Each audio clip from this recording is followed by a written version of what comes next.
अरे आपल्या मुली करता जावया पुढं स्वतःला कायमचं झुकून घेतो, त्याचं नाव बाप आहे. घराचं घर पण असतो बाप, पाठीचा कणा असतो बाप, पाया असतो घराचा बाप. दिवाळीच्या सणाला गेला तर सगळ्यांची दिवाळी सजवत होतो बाप, पण दिवाळीच्या दिवशी सुद्धा फाटक्या कपड्याचा राहतो, त्याचं नाव बाप आहे. बाप कष्टाचा काबाडी ऊस मळ्यात तोडतो या, माझा कंठ दाटतो या. गोष्ट बापाची सांगताना मला कसं तरी होत या. बाप डोळ्यात बघताना माझा कंठ दाटतो या. गोष्ट बापाची सांगताना. बाप कष्टाचा काबाडी ऊस मळ्यात तोडतो या. भाकर पोरांना ठेवून कांड ऊसाच चाखतो या. खमीस खवाटी फाटलेल सुई दोऱ्यान शिवलेल माझ्या बापाच्या धोत्राला सदा थिगळ जोडलेल. आली जत्रा गावाची बाप जत्रत जायाचा. उदार पाधार कापड पोरांना नाहीचा. जुन्या फाटक्यान बाप जत्रत फिरायचा.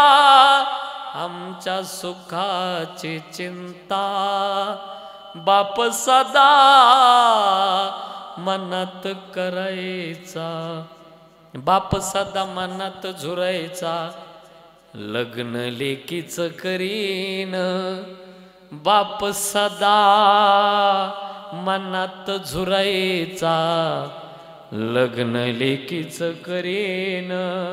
ढांगा ढोंगा हुंड्यासाठी शेतमळ्याला विकीन.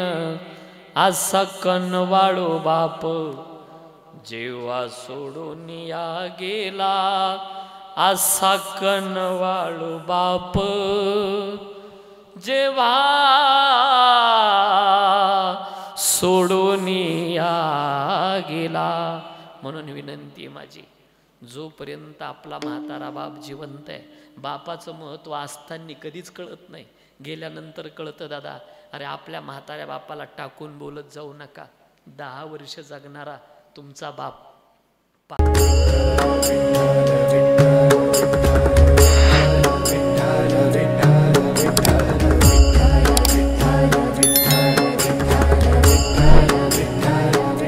करते ध्यान उभे बेठे बरी.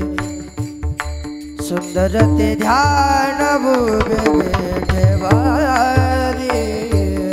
सुंदर ते ध्यान उभे बेठे बरी. सुंदर ते ध्यान उभे बेठे बरी. सुंदर ते ध्यान उभे बेठे बरी. सुंदर ते ध्यान उभे बेठे बरी. सुंदर ते ध्यान उभे बेठे बरी. सुंदर ते ध्यान उभे बेठे करकटावरे ठेवणे जाय. करकटावरे ठेवनिया. तुळसी हार गळा कसे पेकांबर. तुळसी हार गळा कसे पेकांबर. करकटवरे ठेवणे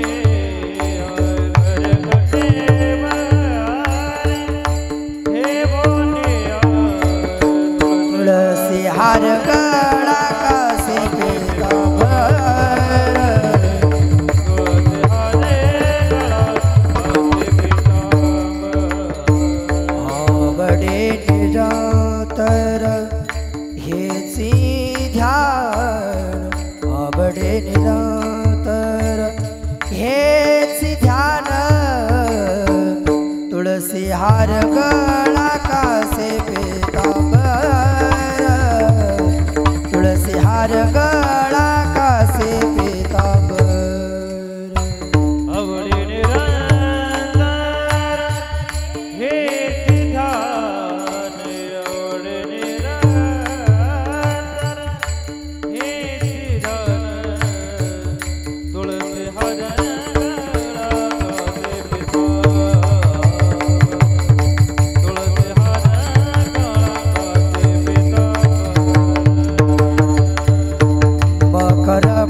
कौस्तुभमणि विराजित कंठी कौस्तुभमणि विराजित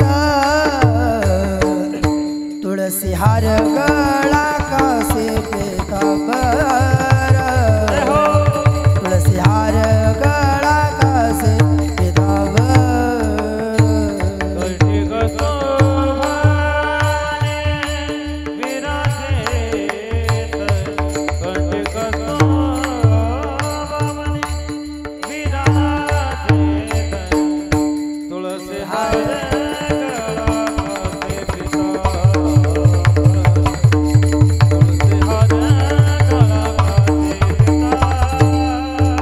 आवडे निरंतर हेची ध्यान आवडे निरंतर हेची ध्यान तुळसी हार गळा कासे पीतांबर तुळसी हार गळा कासे पीतांबर आवडे निरंतर हे ध्याने आवडे निरंतर हे ध्यान तुळसी हार गळा कासे पीतांबर तुळसी हार गळा कासे पीतांबर तुका म्हणे माझे हेची सर्व सुख तुका म्हणे माझे सर्व तुका म्हणे माझे हेची सर्व सुख तुका म्हणे माझे सर्व पाहिन श्रीमुख आवडीने पाहिन श्रीमुख आवडीने तुळसी हार गळा कासे पीतांबर तुळसी हार गळा कासे पीतांबर पहिन श्रीमुख आवने पहिन श्रीमुख आवने तुळसी हार कासे पीतांबर आवडे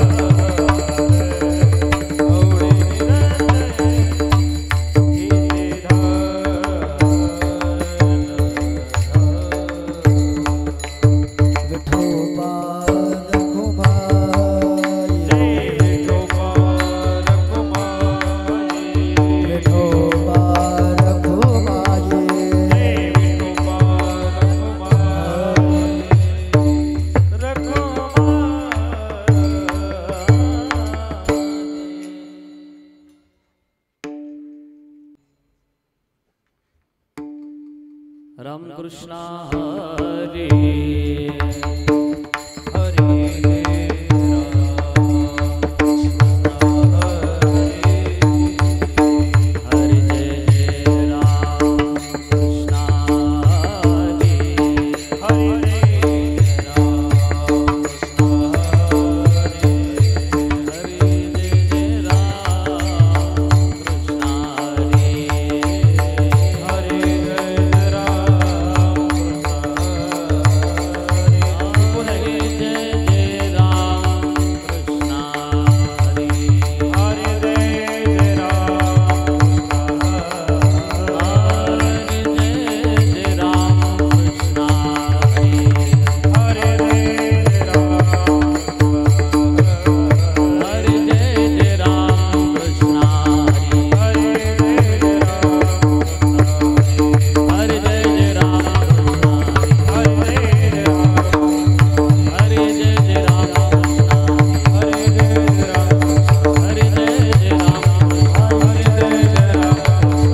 रूप पाहता लोचनी लोचनी पाहता लोचनी रूप पाहता लोचनी रूप पाहता लोचनी सुख झाले वो साजनी राम सुख झाले वो साजने साजने विठ्ठल बरवा तो हा विठ्ठल बरवा सुख झाले ओ साजनी सुख झाले ओ साजनी तो हा विठ्ठल बरवा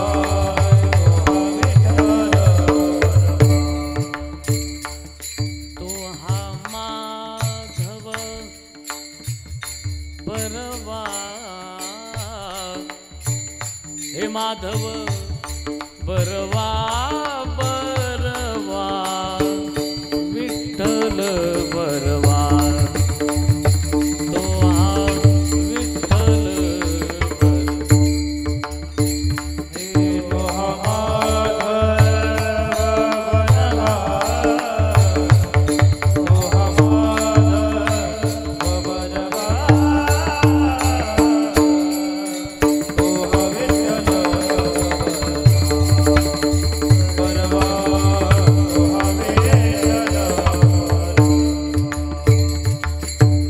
बहुता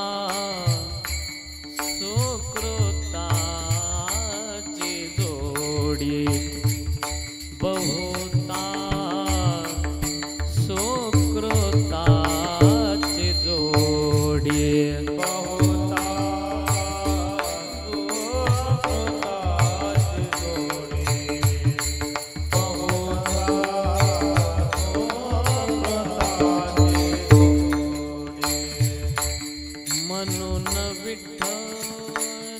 म्हणून विठ्ठली आवडे आवडे राम विठ्ठल बरवा तो हा विठ्ठल बरवा म्हणून विठ्ठल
आलिया भोगासी असावे सादर आलिया भोगासी असावे सादर देवावरे भार घालून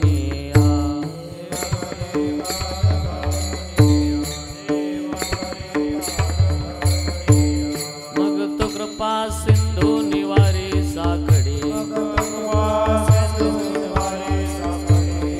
हिरते बापुडे काय रंग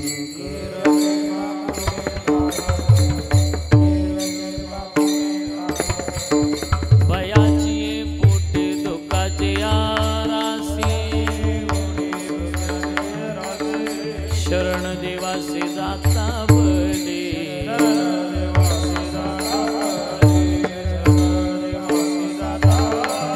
मग तू कृपा सिंधू निवारे साकडे हिरते बापुडे काय रंग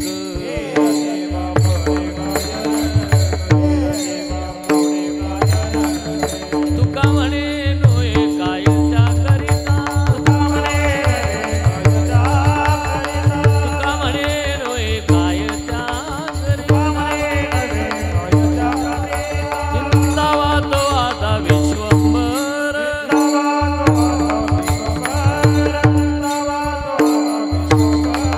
मग तू कृपा सिंधू निवारी साकडे हिरते बापुडे काय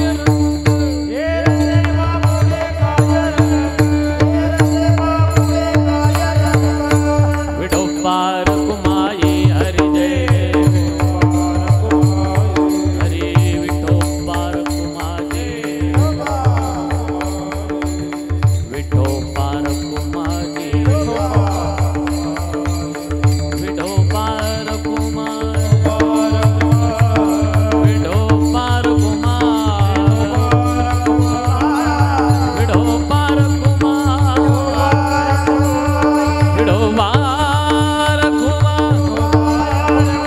विठोबार कुमार विठोबार कुमार विठोबार कुमार विठोबार कुमार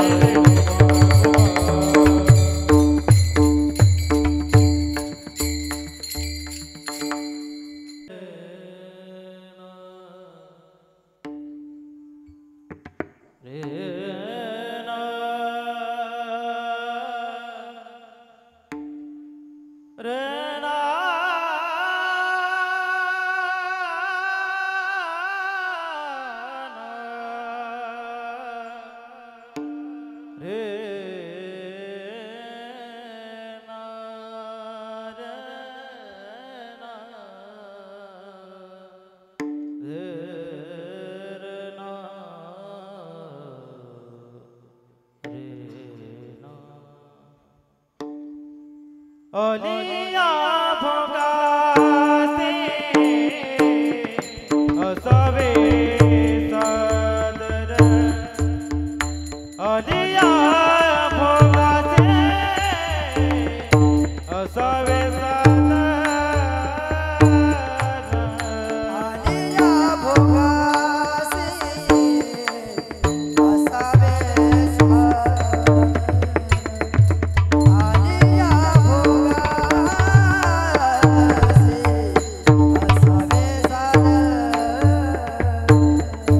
आलिया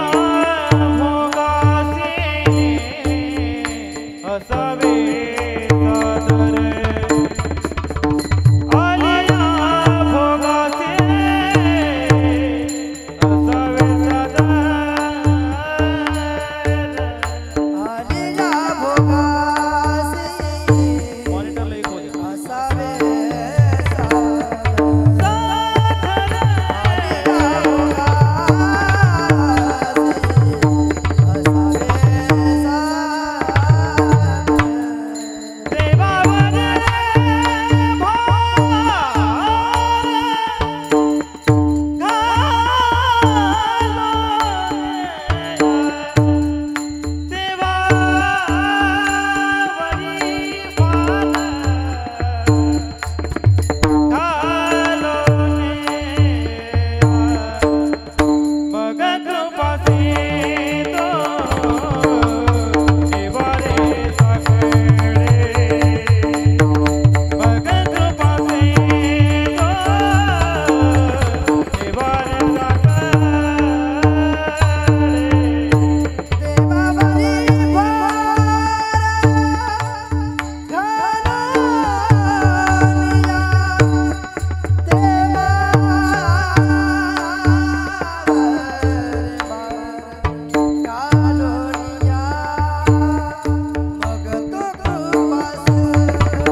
विठाला विठाला विठाला टाळी वाजवा विठाला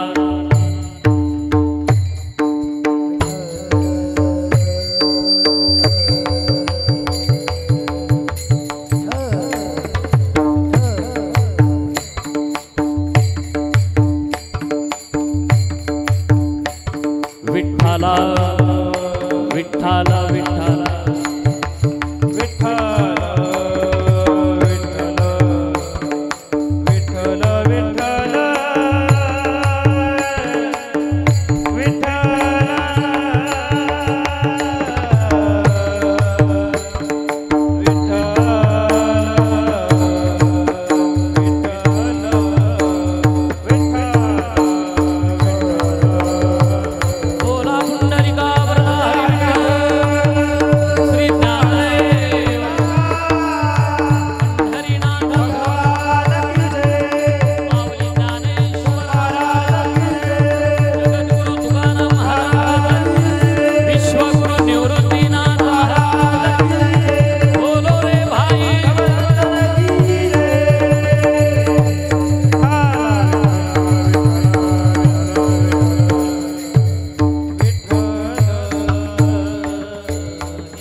चिथोर भक्ती आलिया भोगासी असावे सादर देवावरी भार घालोनिया मग तो कृपा सिंधू निवारी साकडी हिर देवा पुढे गाय रंग भयाचे पोटी दुःखाचे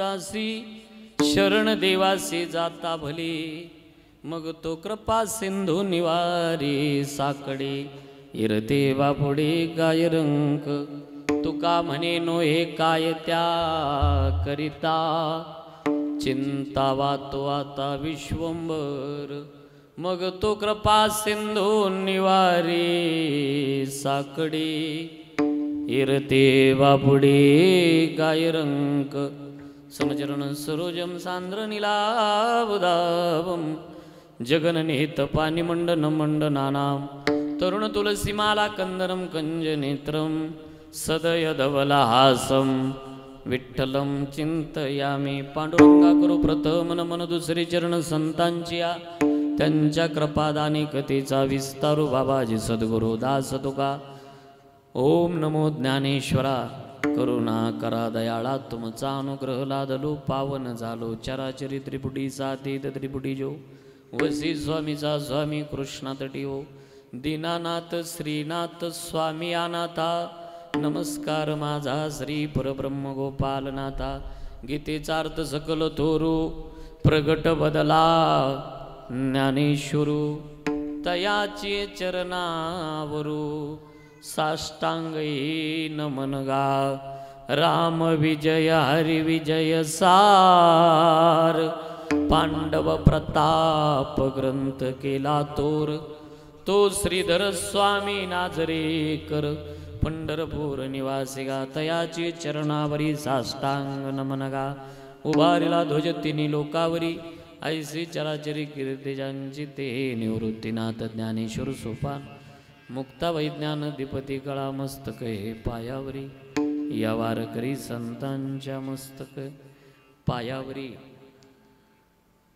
आलिया भोगासी असावी सादर अभंग महान भगवत भक्त संत हृदय सम्राट विश्वसंत वारकरी संप्रदायाचे इमारतीला लाभलेला कलश म्हणजे तुकोबार आहे. यांचा 4 चरणाचा बहुतेक पाठ असलेला अभंग सेवेकरता निवडला. अभंगाचा थोडक्यात भावार्थ सांगायचा तो म्हणजे असा. तुकोबारा या अभंगातून यावत विश्वामध्ये जन्माला आलेल्या प्रत्येक जीवाला एक उपदेश करतात, एक संदेश देतात का जीवनामध्ये कधी सुखाचे प्रसंग येत असतात तर कधी दुःखाचे येत असतात. सुखाचे प्रसंग आले का माणूस पचवतो, पण दुःखाचे प्रसंग पचवणं फार कठीण असतं. जीवनामध्ये ज्याला दुःख झालं त्याला विचारून बघा का दुःख पचवणं किती अवघड आहे. नाद बाबा तर असा प्रत्येक जीव असा म्हणतो की मला दुःख होऊच नाही, मज लागे दुःख व्हावे ऐशी कोणी भावी ना जीवे, पण ते आल्याशिवाय राहत नाही. काय कारण आहे? हे सुख दुःख का माणसाच्या जीवनात आहे?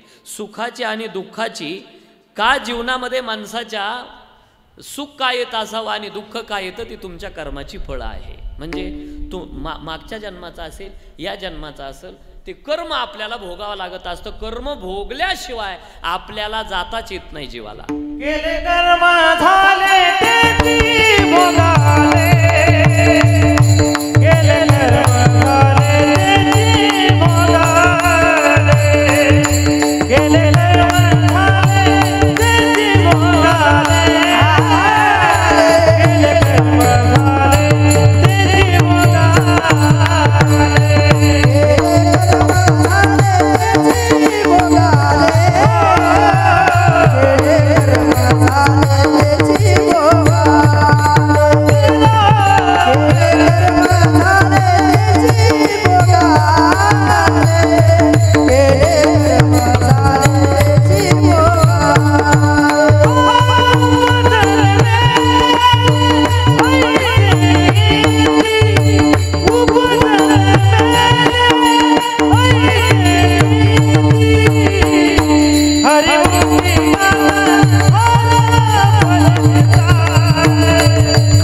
केले कर्म झाले त्याची भोग आले. कर्म जसं माणसाला ते भोगल्याशिवाय इथून जाता येत नाही. या मृत्यू लोकामध्ये देव संत जीव आले, म्हणून इथं आलेल्या प्रत्येक जीवाला भोगून जावं लागतं. त्याकरता दुःखाच्या वेदना जर तुम्हाला जाणू नये असं वाटत असेल तर त्याच्यावर भार घाला, त्याची शरणागती करा, त्याचं चिंतन करा. का हो, देवाचं चिंतन केल्यावर दुःख नष्ट होतं? कोणी सांगितलं? नष्ट होतच नाही. मग काही म्हणतील बरं झालं आपण माळी नाही घातल्या. कारण परमार्थ जर दुःख नष्टच करत नाही तर नेमका करायचा कशा करता? त्याच्याच करता अभंग घेतलाय. परमार्थ नेमकं करतो काय? परमार्थ दुःख नष्ट करत नाही, दुःखाच्या वेदना कमी करतो. मला वाटतं हिकडच्या पेक्षा इकडं पटकन कळलं. दूध तापवायला ठेवलं, चुलीवर नाही गॅसवर म्हणावं लागेल. आता भाषा बदलावं लागेल ना. चूल आता एखाद्या वेळेस अभ्यासक्रमात पुस्तकातच दिसली तर दिसली, कारण आता जाते उखळ मुसळ ते काही राहिलंच नाही जुनं. आणि गॅसवरती दूध तापवायला ठेवलं, दोन्ही मावल्या बाहेर आल्या, भाजी निवडता निवडता असल्या गप्पा रंगल्या. आणि त्या गप्पामध्ये आता त्या गप्पा काय इथं कीर्तनात सांगू त्यांच्या. आणि मग दोघीच्या आठवणीत आलं, दूध तापवायला ठेवलेले पळत जातात. गेल्याबरोबर एकीनं डायरेक्ट पातेलं धरलं. आता त्या पातेल्याचा ताप डायरेक्ट शरीराशी कॉन्टॅक्ट झाला. दुसरी माऊली हुशार होती, तिनं 2-4 घड्या केल्या कपड्याच्या आणि तो कपडा पातेल्यावरती धरला. बोला ना, आता काय झालं? तो ताप शरीराशी कॉन्टॅक्ट झाला का? ताप दोन्हीकडे सारखाच आहे, फक्त एकीच्या डायरेक्ट शरीराशी कॉन्टॅक्ट झाला कारण मध्ये घड्या नव्हत्या, आणि दुसरीच्या शरीरापर्यंत तो ताप आला नाही, मधी घड्यांनी रोखून धरला. परमार्थ हेच काम करतो, दुःखाच्या वेदना रोखून धरतो, तुमच्यापर्यंत येऊच देत नाही. याच्याकरता परमार्थ करायचा आहे, शरणागती करायची, त्याच्यावर भार घालायचा, त्याचं चिंतन करायचं. नामचिंतनाच्या खूप घड्या करायच्या, इतक्या घड्या करा, इतक्या घड्या करा. दुःखरूपी पातेलं धरण्याची वेळ आली, पातेलं थंड होऊन जाईल, तुमच्यापर्यंत तापच येणार नाही. इतक्या घड्या नामचिंतनाच्या असाव्या. काहीच करू नका. चिंता वातो आता विश्वंभर, त्या विश्वंभराचं चिंतन करत राहा. सर्व काही अवघे होते लाभ हे काया चिंतने, नामसंकीर्तने गोविंदाच्या. भगवंताचं नामचिंतन केलं वाया गेला असा अजून नाही ऐकला. नाम घेता वाया गेला ऐसा कोणी ऐकला. तरे दर द्या बरवसा नामधारकाचा टाचा, तरे दर द्या बरवसा, तरे दर द्या बरवसा नामधारकाचा टाचा, तरले दर द्या बरवसा. तरले तर ते हा भरवसा नामधारकाचा ठसा. हा म्हणून तरले तरतात तरत राहतील. ही नामाची भगवंताच्या विश्वंभराची ताकद आहे. म्हणून त्याचं चिंतन जर करणारी माणसं असेल तर दुःखाच्या वेदना जाणवत नाही. म्हणून महाराष्ट्रामध्ये माळकरी शेतकऱ्याच्या आत्महत्या कमी. याला एक कारण आहे, तुकोबारायाची गाथा. कारण तुकोबारायाच्या गाथ्यात अभंगच असले, आत्महत्या करायला निघालेली माणसं परत फिरतील अशी अभंग गाथ्यात आहे. अभंगाचा सरळ भाव आपल्या समोर मांडला. मी ज्या निमित्ताने या ठिकाणी बोलतोय सर्वांना ज्ञात आहे.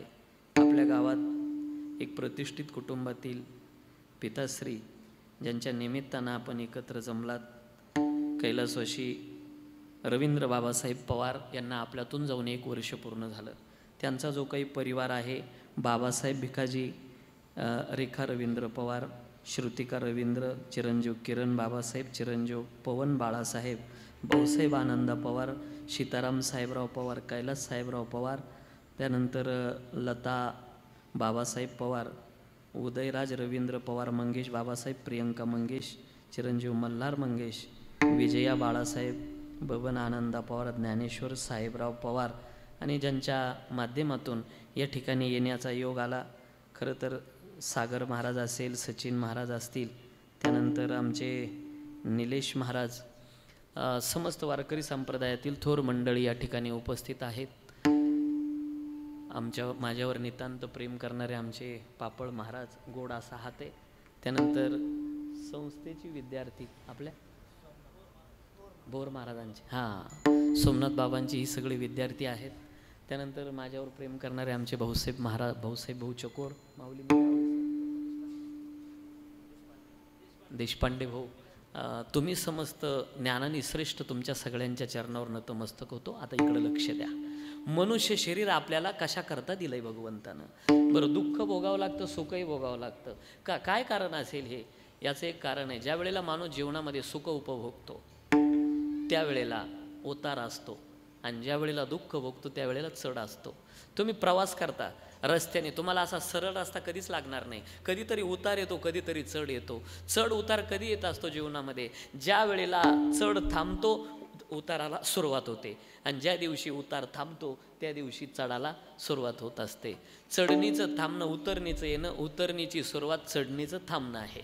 बरं, तसंच मानवी जीवन आहे. ज्या वेळेला तुम्ही दुःखाचा डोंगर चढतात त्यावेळेला दुःखाचा डोंगर चढत असताना घाबरायचं नाही. म्हणजे दुःखाचा डोंगर चढत असताना हतबल व्हायचं नाही. दुःखाचा डोंगर चढत असताना आत्महत्या करण्याचं पाऊल कधीच उचलायचं नाही. कधीतरी जीवनात असा प्रसंग येतो त्या दिवशी माणसाला आत्महत्या करावी वाटते. मी सांगतो म्हणून आजच्या कीर्तनाची आठवण करा, एवढं वाक्य घरी न्या. एखाद्या दिवशी तुमच्या जीवनामध्ये असा दिवस उजडला की आता देह नको वाटतो, त्या दिवशी एक काम करा, फक्त तिकिटापुरते पैसे घ्या, भाड्यापुरते पैसे घ्या, आणि तुम्ही फक्त आळंदीला पोहोचा. 2 तास रोज ज्ञानबा तुकोबाराय भजन करा, मरेपर्यंत जेवायची व्यवस्था होते. आत्महत्या करून या देहाला का संपवता? आत्महत्या करून जर देह संपवला, त्या आत्म्याला नवीन देह लवकर मिळत नसतो. पिशाच्या योनीमध्ये त्याला भटकंती करावी लागते कितीतरी दिवस. म्हणून तुम्ही फवारणीचं औषध पाहिलं असेल, त्याच्यावर इंग्रजीत लिहिलेलं असतं keep reach out of children. नाही इंग्रजीत कळालं, हिंदीत लिहिलेलं असतं बच्चों के और से दूर रखिए.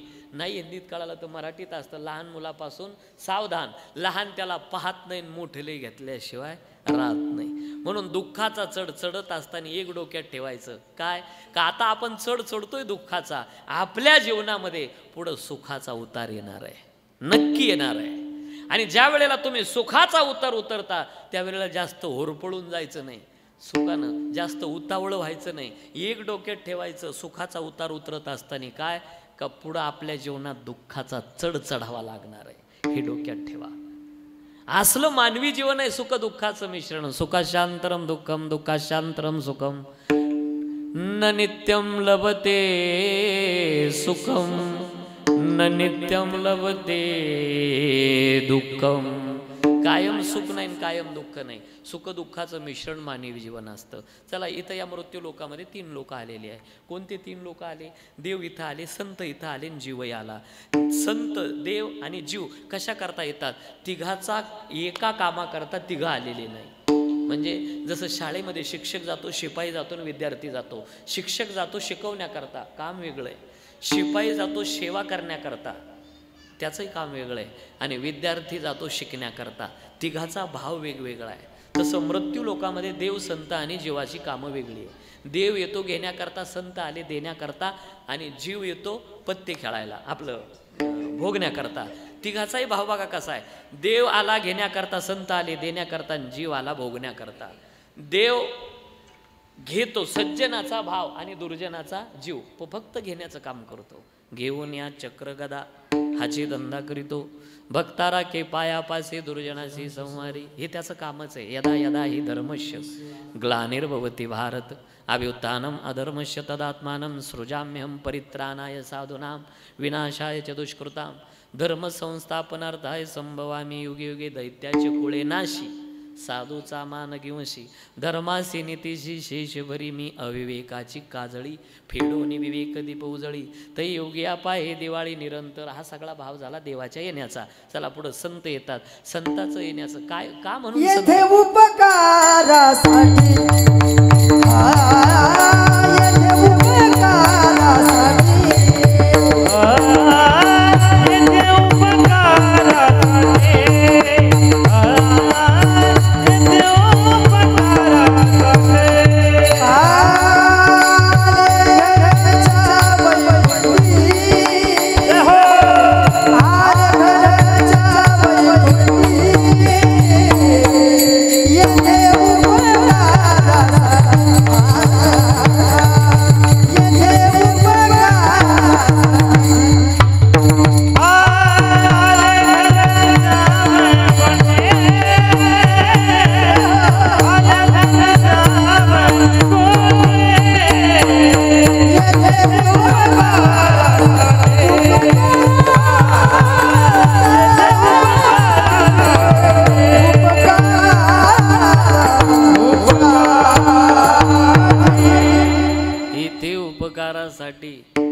हे जन न देखवे डोळा येतो कळवळा म्हणून या.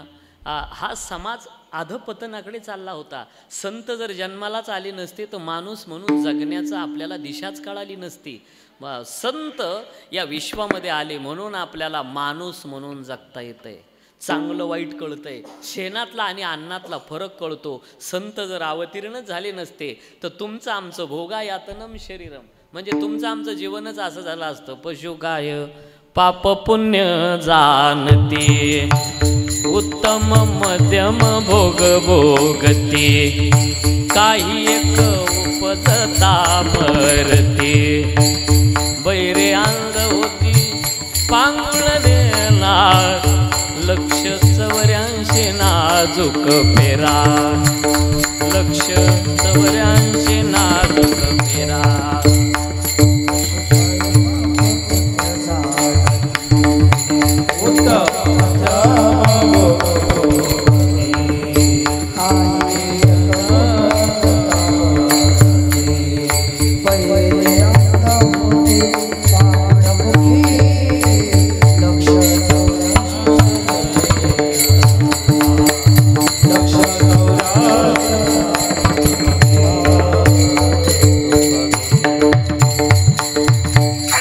पशु काय पाप पुण्य जाणती, पण आपल्याला मात्र नक्की पापातला आणि पुण्यातला फरक कळते बरं का. चांगलं काय आहे हेही कळतं. दारुड्याला सुद्धा कळतं दारू वाईट आहे, घोटाळा एक आहे, सुटत नाही. नाही तर त्याने सकाळी निर्णय घेतलेला असतो आज प्यायची नाही. हो, त्याचा निर्णय सकाळचा बरोबर असतो का हे वाईट आहे, पण सुटत नाही, हा घोटाळा आहे. संतांनी या समाजाला मार्ग दाखवण्याचं काम केलं. व्यासांचा मागोवा घेतो. वेद मार्गे मुनी गेले त्याची मार्गे चालिलो, मार्ग दावून गेले आधी दयानिधी संत दे, तेनेची पंथे चालू जाता न पडे गुंता कोटी काही. या मार्गानं संत देण्याकरता आले. बरं, जीवाला भोगण्याकरता मग आता कर्म करावी लागतात देवाला, संताला आणि जीवाला.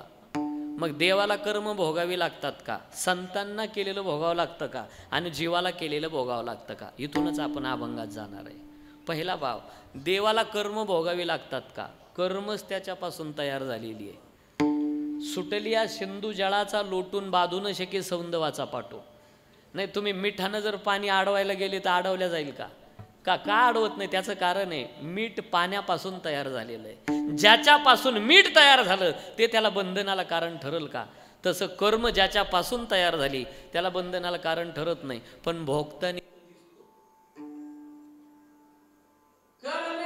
राम वनवासा गेला, कर्मे दशरथ वियोगे मेला, कर्मे रावण क्षयो पावला, वियोग घडला सीता देवी, वियोग घडला. कर्मे राम वनवासा गेला. प्रभू रामचंद्र वनवासामध्ये जातात. काय म्हणे, ते कर्म आहे. ज्या वेळेला 2 वर मागितले होते कैकेयीनं राजा दशरथाकडं, पहिला वर मागितला आपल्या भरतानं राजा व्हावं, फारसा विशेष नव्हतं. प्रत्येक आईला वाटतं आपला मुलगा राजा असावा. पण दुसरा वर लई खतरनाक मागितला. काय, दुसऱ्याचं नुकसान झालं त्याच्यात. होत होता मुलगा राजा. प्रभू रामचंद्राला वनवास मागायची गरज होती का. तापस वेश विशेष उदासी, 14 बरस राम वनवासी,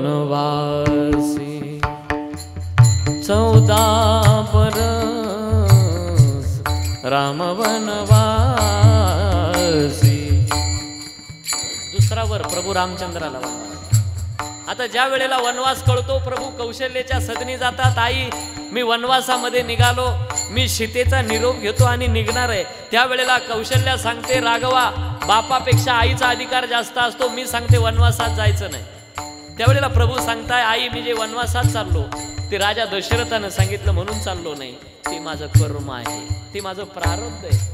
आणि सीतेचा निरोप घेतो म्हटल्यावर सीतामाता ऐकत होत्या सगळं. सीतामाता पुढे येतात. दोन श्रेष्ठ व्यक्ती, आई आणि मुलगा बोलतोय. घरातल्या त्याच्या पत्नीनं किंवा सुनेनं मध्ये बोलायचं नसतं, घरातली मोठी माणसं बोलत असताना. ही रघुकुलाची परंपरा होती. म्हणून तर रघुकुलाची आजही जिवंतपणा आहे रघुकुलाचा. रघुकुल रीत सदा चली आए, प्राण जाए पर वचन न जाए. राम सिया सिया राम रे राम, सिया राम, सिया राम रे राम. तितक्यामध्ये सीता माता हात जोडतात आणि विचारतात, प्रभू माझा निरोप घेऊन तुम्ही जाणार. निरोप कसला माझा घेता,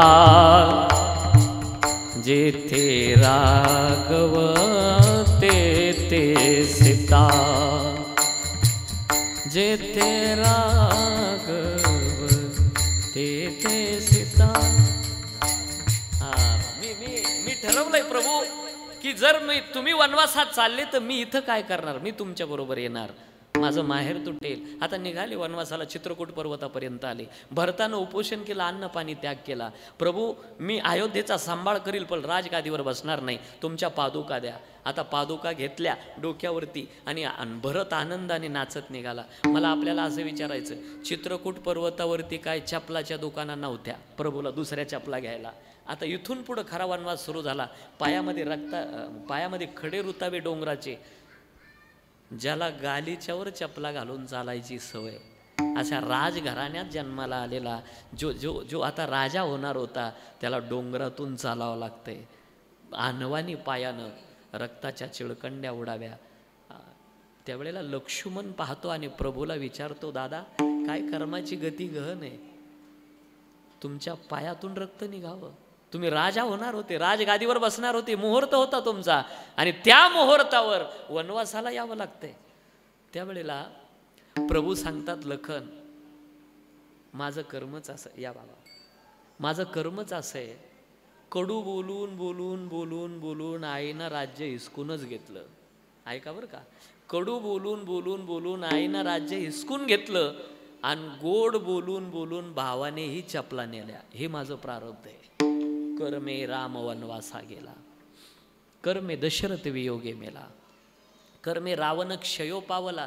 कर्म देवाच्या बापाला चुकली नाही, देवाच्या घरवालीला सुद्धा निदान इथं तरी बदल करायला पाहिजे होता. सीतेला ज्या वेळेला 14 वर्षाचा वनवास, कोण आहे सीता?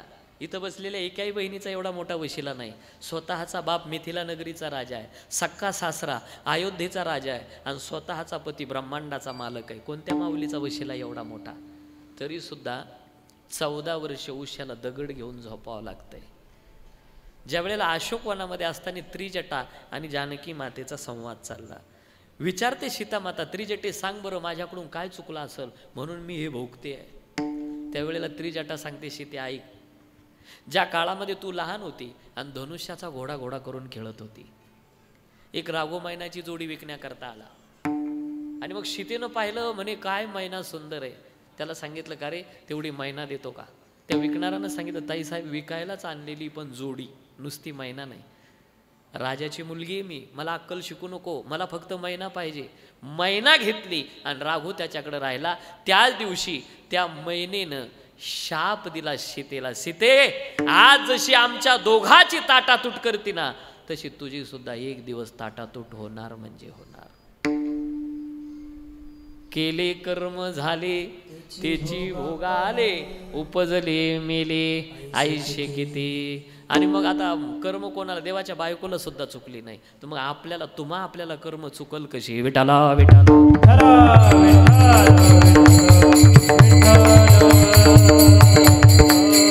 चला, देवाचं कळालं, भोगताना दिसतो, भोगलं पाहिजे असं नाही. आता संत कर्म करतात पण भोगत नाही. संतांना कर्तृत्व आहे भोगावं लागत नाही. म्हणजे संतांची कर्म निर्बीज आहेत, जळालेली आहे, दग्ध आहे, बीज बाजूने केलेला आहे, आम्हा जन्म मरण नाही. म्हणून भाजलेली, जसं भाजलेलं बी असतं ना, शेंगादाणी, भाजलेली शेंगादाणी जर पेरली तर किती दिवसांनी उतरतात? उतरतच नाही, कारण त्याच्यात बीजभाव राहिलेला नाही, नष्ट झालेला आहे. बीजभाव ज्याच्यात नसतो त्याची अंकुर दशा नसते, आणि अंकुर दशा नाही म्हणजे वृक्ष नाही. तसंच आहे, यांची कर्मच जळालेली आहे, त्याला अंकुर दशाच नाही, अशी संतांची कर्म आहे. मला वाटतं त्याच्याकरता एक लई मोठं उदाहरण आहे. पैठणमध्ये भानुदास महाराजांच्या कुळात एकनाथ महाराज पुढे जन्माला आले. भानुदासाचे कुळी महाविष्णूचा अवतार, क्षेत्र प्रतिष्ठा नांदे गोदातीरी राम. त्या प्रतिष्ठानला पैठणमध्ये एकनाथ महाराज होऊन गेले. आता एकनाथ महाराजांच्या ज्या पत्नी होत्या त्यांचं नाव आहे गिरिजा माता. आता यांच्या पत्नी गिरिजा मातेचा एक नियम होता. काय? सकाळी उठल्याबरोबर एक नियम होता, आपलाही प्रत्येकाचा असावा बरं का. कोणता नियम? सकाळी उठल्याबरोबर लगेच अंथरुणावर. बऱ्याच जणांचा हा नियम आहे ना. मला असं वाटतं तुम्ही तो नियम करत असताना का होईना पण एक आठवण ठेवा. असं हातावर घेतल्यावर एक तर ध्यान करा, पाहता देवाचं नाव घ्यावं उठल्या उठल्या अंथरुणावर. आपण कोणतंही नाव घ्या, देवाचं कुठल्या तरी, रामकृष्ण हरी म्हणा, कोणतंही नाव, दोष लागत नाही. आळंदीला मोठे बाबा अंथरुणावर उठून बसल्याबरोबर रामकृष्ण हरी म्हणायचे. आता काही काही माणसं सकाळी उठले का त्यांचा नियम असतो बरं का, लय जग बिघडलं लय दुनिया नासली, लय जग बिघडलं लय दुनिया नासली. हे बघ, जग बिघडलेलं तसंच राहू दे, तू सुधर फक्त, तू जगाकडे पाहूच नको. तुम्ही जग बिघडलं कसं म्हणता? जग खूप चांगलं आहे. तुमच्या मोटरसायकलचा स्टँड बाजूला करा आणि तुम्ही गावातून तुमची मोटरसायकल टाका. भेटणारा प्रत्येक माणूस तुम्हाला सांगतो स्टँड बाहेर आहे. मग वाईट कसं म्हणता समाजाला? आपली नजर पाहण्याची बदलावा, आपला चष्मा बदलावा. जग खूप चांगलं आहे, सुधारवण्याच्या भानगड. सकाळी नियम असावा, नित्य नियम. बरं, उठल्या उठल्या काय? खरं तर सूर्य उदयाच्या आत आपलं स्नान व्हावं. सूर्य उदयाच्या नंतर होते त्याला आंघोळ म्हणतात. स्नान झाल्याबरोबर आणि मग गिरिजा माता काय करायच्या?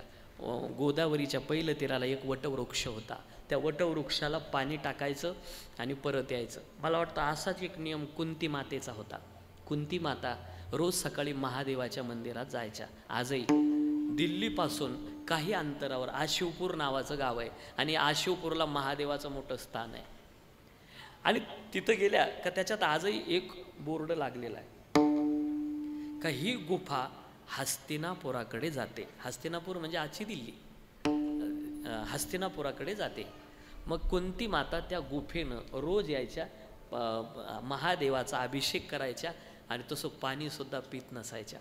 एक दिवस अशी महादेवानं परीक्षा घेतली. वनवासाच्या काळात फिरत असताना कुठंच महादेवाचं मंदिर नाही, कुठं महादेवाचं पिंड नाही. बरं, हा बाबा लई भोळा आहे, इतका भोळा, महादेवासारखा भोळा देवच नाही. वडाखाली बसावला झाला वटकेश्वर महादेव, बाबळी खाली बसावला का झाला बाबळेश्वर महादेव, पिंपळा खाली बसावला का पिंपळेश्वर महादेव, बेला खाली बसावला का बेलेश्वर महादेव. इतका भोळा बाबा आहे हा, उघड्यात राहतो, याला मंदिरच पाहिजे असं नाही. म्हणून एका साधूने इतकं गोड वाक्य वापरलं होतं की जिसके स्वभाव में कपट नहीं, जिसके मंदिर में पट नहीं और संसार में खटपट नहीं, असा हा बाबा आहे महादेव, सगळ्यात भोळा देव. बरं, किती वाजता जा, याच्याकरता वेळेचं बंधन नाही. महादेवाच्या दर्शनाला सकाळीच गेलं पाहिजे असं काही नाही. तुम्हाला दिवसा काम असतं ना, रात्री जायला सांगितलंय. तुम्ही ज्या वेळेला याल ती वेळ तुमच्याकरता पवित्र. महादेव म्हणतात विठाला विठाला.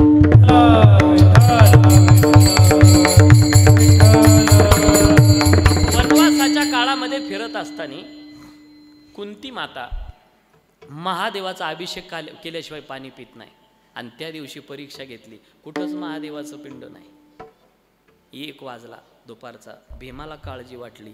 भीम म्हणला आपली आई पाणी सुद्धा पिणार नाही, आपल्यालाच काहीतरी करावं लागेल. ए आई, तुम्ही बसा इथं, मी आलो जरा फिरून, जंगल आहे, कोणीतरी साधू इथं असणार आणि महादेवाचं नक्की इथं काहीतरी असणार. ठीक आहे, गेला फिरत फिरत, पाहिलं कुठंच काही दिसत नाही. पण डोकं चालवलं भीमानं एक, आपली आई तशी पाणी पिणार नाही. हांडा होता, हांडा, काय म्हणतात तुमच्याकडे त्याला, घडा घडा, तो घडा पालथा घातला आणि साईडने फुलांनी सजवला, बेलाच्या पानं वाहिले त्याच्यावरती आणि पळत आला भीम आणि सांगतो, हे आई, अरे काय म्हणले महादेवाचं काय सुंदर लिंग आहे इथं आणि कुणीतरी पूजा करून गेला असावा, लई सजवलेलं आहे गोड. मग चला की म्हणले कुंती माता आणि ते निघाले, गेले तिथून पाहिलं. अरे म्हणले भीमा, अरे काय पूजा केली कोणी, काय महादेव रे हा. अरे पण भीमा मला एक कळालं नाही, काय गाई हा महादेव कोणता आहे. भीम म्हणे हा घडेश्वर महादेव. तेव्हापासून त्या ठिकाणाला त्या महादेवाला नावच ते पडलेलं आहे, घडेश्वर महादेव. आजही गर्दी असते दर्शनाला. विठाला विठाला. तसा गिरिजा मातेचा नेम होता काय, गोदावरीच्या पलीकडे वटवृक्ष, त्याला पाणी टाकायचं, प्रदक्षिणा करायचं आणि परत यायचं. एक दिवस गोदावरीला पूर आला, पलीकडे जाता येईना आणि मग काय केलं, गिरिजा माता आल्या आपल्या मालकाकडे, एकनाथ महाराजाच्या चरणावर दंडवत केला, मालक मला पलीकडे जायचं, माझा नित्य नियम आहे आणि आज मात्र गोदावरीला पूर जास्त आला, पलीकडे जाता येईना, काय करू नेमकं सांगा. त्यावेळेला एकनाथ महाराज म्हणतात, गिरिजे एक काम कर, जा आणि गोदावरीला मातेला एक माझा निरोप दे. म्हणे काय सांगू, गोदावरी मातेला सांग माझे पती एकनाथ महाराज जर ब्रह्मचारी असतील तर रस्ता देशील. गिरिजा माता म्हणतात, मी तुमची पत्नी आहे आणि आपल्याला मुलं बाळ आहे आणि तुम्ही ब्रह्मचारी, असा खोटा निरोप गोदावरी मातेला मी कसा देणार. एकनाथ महाराज म्हणले, नाही तुला निरोप तर एवढाच द्यावा लागणार. गेल्या पतीची माता अनुसरोनी पतिव्रता, घाबरत घाबरत गोदावरी मातेचं पूजन केलं. गंगेचे मुनेचे व गोदावरी सरस्वती नर्मदे सिंधू कावेरी जलेस्मिन सन्निधी कुरु गंगा गंगे तियो बृहात योजनान छत्रविमुचंदे सर्व पापेभ्यो विष्णुलोक सचते गंगाद्वारे कुशावर्ते बिल्वकी नील पर्वते स्नात्वा कनकलितीर्थे पुनर्जन्म न विद्यते पाप होम पाप कर्मा पापात्मा पाप संभव त्राहिमा कृपया गंगे सर्व पाप हराम भव. गोदावरी माता, माझे पती एकनाथ महाराज जर ब्रह्मचारी असतील तर रस्ता देशील, खालचं पाणी खालच्या दिशेला आणि वरचं पाणी वरच्या दिशेला. दिला ना रस्ता जाण्याकरता. पलीकडे गेल्या, वटवृक्षाचं पूजन केलं, परत आल्या आणि एकनाथ महाराजाकडे येऊन म्हणतात, स्वामी हे असं कसं काय घडलं, म्हणजे आपल्याला मुलं बाळं असतानाच होईल. आता निघाले वनवासाला, चित्रकूट पर्वतापर्यंत आले, भरतानं उपोषण केलं, अन्न पाणी त्याग केला. प्रभू मी अयोध्येचा सांभाळ करील पण राजगादीवर बसणार नाही, तुमच्या पादुका द्या. आता पादुका घेतल्या डोक्यावरती आणि भरत आनंदाने नाचत निघाला. मला आपल्याला असं विचारायचं, चित्रकूट पर्वतावरती काय चपलाच्या दुकाना नव्हत्या प्रभूला दुसऱ्या चपला घ्यायला. आता इथून पुढं खरा वनवास सुरू झाला. पायामध्ये खडे रुतावे डोंगराचे, ज्याला गालीच्यावर चपला घालून चालायची सवय, अशा राजघराण्यात जन्माला आलेला जो जो जो आता राजा होणार होता, त्याला डोंगरातून चालावं लागतंय, अनवानी पायानं, रक्ताच्या चिळकंड्या उडाव्या. त्यावेळेला लक्ष्मण पाहतो आणि प्रभूला विचारतो, दादा काय कर्माची गती गहन आहे, तुमच्या पायातून रक्त निघावं, तुम्ही राजा होणार होते, राजगादीवर बसणार होते, मुहूर्त होता तुमचा आणि त्या मुहूर्तावर वनवासाला यावं लागतंय. त्यावेळेला प्रभू सांगतात, लखन माझं कर्मच असं, या बाबा माझं कर्मच असं आहे, कडू बोलून बोलून बोलून बोलून आईनं राज्य हिसकूनच घेतलं. ऐका बरं का, कडू बोलून बोलून बोलून आईनं राज्य हिसकून घेतलं आणि गोड बोलून बोलून भावानेही चपला नेल्या. हे माझं प्रारब्ध आहे. कर्मे राम वनवासा गेला, कर्मे दशरथ वियोगे मेला, कर्मे रावण क्षयो पावला. कर्म देवाच्या बापाला चुकली नाही, देवाच्या घरवालीला सुद्धा निदान इथं तरी बदल करायला पाहिजे होता. सीतेला ज्या वेळेला 14 वर्षाचा वनवास, कोण आहे सीता, इथं बसलेल्या एकाही बहिणीचा एवढा मोठा वशिला नाही. स्वतःचा बाप मिथिला नगरीचा राजा आहे, सक्का सासरा अयोध्येचा राजा आहे आणि स्वतःचा पती ब्रह्मांडाचा मालक आहे. कोणत्या माऊलीचा वशिला एवढा मोठा, तरी सुद्धा 14 वर्ष उश्याला दगड घेऊन झोपावं लागतंय. ज्या वेळेला अशोकवनामध्ये असताना त्रिजटा आणि जानकी मातेचा संवाद चालला. विचारते सीता माता, त्रिजटे सांग बरं माझ्याकडून काय चुकलं असेल म्हणून मी हे भोगते आहे. त्यावेळेला त्रिजटा सांगते, सीते ऐक, ज्या काळामध्ये तू लहान होती आणि धनुष्याचा घोडा घोडा करून खेळत होती, एक राघो मैनाची जोडी विकण्याकरता आला आणि मग सीतेनं पाहिलं, म्हणे काय मैना सुंदर आहे. त्याला सांगितलं, का रे तेवढी मैना देतो का. त्या विकणाऱ्यानं सांगितलं, ताई साहेब विकायलाच आणलेली पण जोडी, नुसती मैना नाही. राजाची मुलगी आहे मी, मला अक्कल शिकू नको, मला फक्त मैना पाहिजे. मैना घेतली आणि राघू त्याच्याकडे राहिला. त्याच दिवशी त्या मैनेनं शाप दिला सीतेला, सीते आज जशी आमच्या दोघाची ताटातूट करते ना तशी तुझी सुद्धा एक दिवस ताटातूट होणार म्हणजे होणार. केले कर्म झाले त्याची भोगाले, उपजले मेले आयुष्य किती. आणि मग आता कर्म कोणाला, देवाच्या बायकोला सुद्धा चुकली नाही तर मग आपल्याला कर्म चुकल कशी. विठाला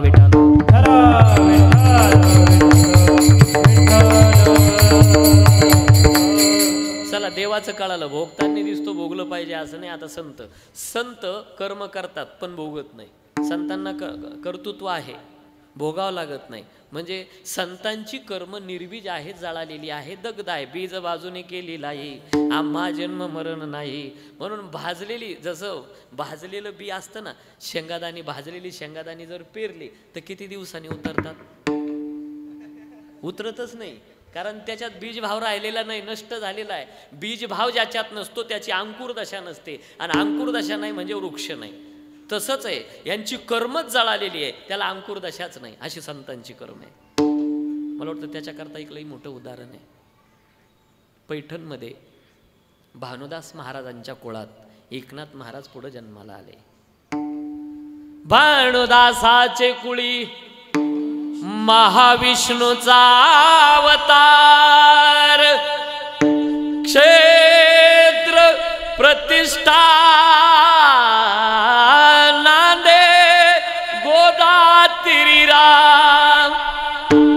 त्या प्रतिष्ठानला पैठणमध्ये एकनाथ महाराज होऊन गेले. आता एकनाथ महाराजांच्या ज्या पत्नी होत्या त्यांचं नाव आहे गिरिजा माता. आता यांच्या पत्नी गिरिजा मातेचा एक नियम होता. काय? सकाळी उठल्याबरोबर एक नियम होता, आपलाही प्रत्येकाचा असावा बरं का. कोणता नियम? सकाळी उठल्याबरोबर लगेच अंथरुणावर. बऱ्याच जणांचा हा नियम आहे ना. मला असं वाटतं तुम्ही तो नियम करत असताना का होईना पण एक आठवण ठेवा. असं हातावर घेतल्यावर एक तर ध्यान करा, पाहता देवाचं नाव घ्यावं उठल्या उठल्या अंथरुणावर. आपण कोणतंही नाव घ्या, देवाचं कुठल्या तरी, रामकृष्ण हरी म्हणा, कोणतंही नाव, दोष लागत नाही. आळंदीला मोठे बाबा अंथरुणावर उठून बसल्याबरोबर रामकृष्ण हरी म्हणायचे. आता काही काही माणसं सकाळी उठले का त्यांचा नियम असतो बरं का, लय जग बिघडलं लय दुनिया नासली, लय जग बिघडलं लय दुनिया नासली. हे बघ, जग बिघडलेलं तसंच राहू दे, तू सुधर फक्त. तू जगाकडे पाहूच नको. तुम्ही जग बिघडलं कसं म्हणता? जग खूप चांगलं आहे. तुमच्या मोटरसायकलचा स्टँड बाजूला करा आणि तुम्ही गावातून तुमची मोटरसायकल टाका. भेटणारा प्रत्येक माणूस तुम्हाला सांगतो स्टँड बाहेर आहे. मग वाईट कसं म्हणता समाजाला? आपली नजर पाहण्याची बदलवा, आपला चष्मा बदलावा. जग खूप चांगलं आहे, सुधारवण्याच्या भानगड. सकाळी नियम असावा, नित्य नियम. बरं, उठल्या काय? खरं तर सूर्य उदयाच्या आत आपलं स्नान व्हावं. सूर्य उदयाच्या नंतर होते त्याला आंघोळ म्हणतात. स्नान झाल्याबरोबर आणि मग गिरिजा माता काय करायच्या? गोदावरीच्या पहिलं तीराला एक वटवृक्ष होता, त्या वटवृक्षाला पाणी टाकायचं आणि परत यायचं. मला वाटतं असाच एक नियम कुंती मातेचा होता. कुंती माता रोज सकाळी महादेवाच्या मंदिरात जायच्या. आजही दिल्लीपासून काही अंतरावर आशिवपूर नावाचं गाव आहे आणि आशिवपूरला महादेवाचं मोठं स्थान आहे. आणि तिथं गेल्या का त्याच्यात आजही एक बोर्ड लागलेला आहे का ही गुफा हस्तिनापुराकडे जाते. हस्तिनापूर म्हणजे आजची दिल्ली, हस्तिनापुराकडे जाते. मग कुंती माता त्या गुफेनं रोज यायच्या, महादेवाचा अभिषेक करायच्या आणि तसं पाणीसुद्धा पित नसायच्या. एक दिवस अशी महादेवानं परीक्षा घेतली. वनवासाच्या काळात फिरत असताना कुठंच महादेवाचं मंदिर नाही, कुठं महादेवाचं पिंड नाही. बरं, हा बाबा लई भोळा आहे, इतका भोळा, महादेवासारखा भोळा देवच नाही. वडाखाली बसावला झाला वटकेश्वर महादेव, बाबळी खाली बसावला का झाला बाबळेश्वर महादेव, पिंपळा खाली बसावला का पिंपळेश्वर महादेव, बेला खाली बसावला का बेलेश्वर महादेव. इतका भोळा बाबा आहे हा, उघड्यात राहतो, याला मंदिरच पाहिजे असं नाही. म्हणून एका साधूने इतकं गोड वाक्य वापरलं होतं की जिसके स्वभाव में कपट नहीं, जिसके मंदिर में पट नहीं और संसार में खटपट नहीं, असा हा बाबा आहे महादेव, सगळ्यात भोळा देव. बरं, किती वाजता जा, याच्याकरता वेळेचं बंधन नाही. महादेवाच्या दर्शनाला सकाळीच गेलं पाहिजे असं काही नाही. तुम्हाला दिवसा काम असतं ना, रात्री जायला सांगितलंय. तुम्ही ज्या वेळेला याल ती वेळ तुमच्याकरता पवित्र. महादेव म्हणतात विठाला विठाला.